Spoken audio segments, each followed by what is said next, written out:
شاوخوا 2 اونۍ وړاندې د پکتیا ولایت په ځاځیاریب ولسوالۍ کې د هوایي بریدونو پر مهال د ښځو او ماشومانو په ګډون ګڼ شمېر ملکي وګړو ته مرګ ژوبله واوښته چې دغو پیښو د دې ولایت د خلکو سخت غبرګونونه راوپارول. ولایتي مسؤلین هم مني چې په یادو بریدونو کې ملکیانو ته مرګ ژوبله اوښتې. د دوی په وینا ډیری دا ډول بریدونه د دوی له همغږۍ پرته ترسره کیږي. د یادې پیښې د څېړلو په موخه نن ورځ له مرکز کابله د ولسمشر غني په امر پلاوی راغلی و او د ځاځیاریب ولسوالۍ له ځایي خلکو او مشرانو سره یې ناسته درلوده.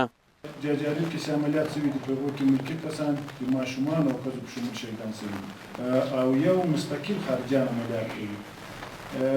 دلته چې هر وخت ملکي تلفات رامنځته شوي دي هغه مستقل عملیات چې خارجیانو مستقل کړي دي او موږ سره هېڅ معلومات نه دي شریک شوي نه موږ ته یې نه غوښتنه کړې ده. په ځاځیاریب کې د وژل شویو کسانو د کورنیو غړو او مشرانو له راغلي پلاوي غوښتنه وکړه چې دا ډول پیښې ورته د منلو نه دي او عاملینو ته باید سخته سزا ورکړل شي. د دوی په وینا که حکومت په دې اړه چوپه خوله پاتې شي نو خلک به مجبور شي چې په وړاندې بغاوت وکړي. غم نور نشم برداشت کولی. مو د زغم د صبر کوسه د نوره ډاکه ده. مو بغاوت کوو نوره.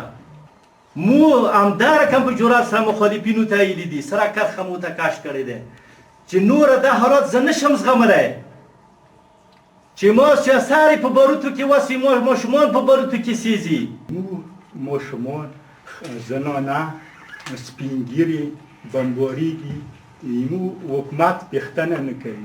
ایما غریبان راوړی کیږي چې دولت ته راشم چې زه ګریوان څومره وشکم ایما غږ نه اورېدی کیږي.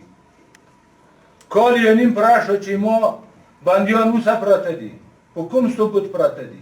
بلخوا د ولسمشر په هدایت پکتیا کې د وروستۍ ملکي مرګ ژوبلې څېړلو په موخه راغلی پلاوی وایي د دې پیښو جدي پلټنه کوي او پایلې به یې له خلکو سره شریکې شي.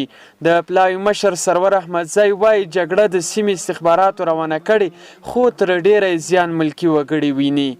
یعنې څنګه په دغه کې چې کوم واقع شوې وه د بده مرغۍ نه وروسته 2 ورځې وروسته بیا واقع وشوه وروسته بیا دې واقع شوې ده.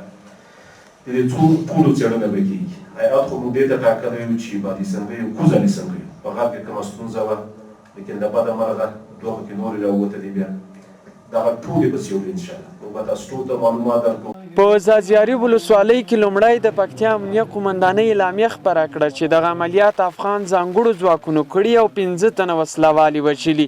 خو والي شمیم خان کټوازی بیا وایي بریدونو کې ملکي وګړي وژل شوي.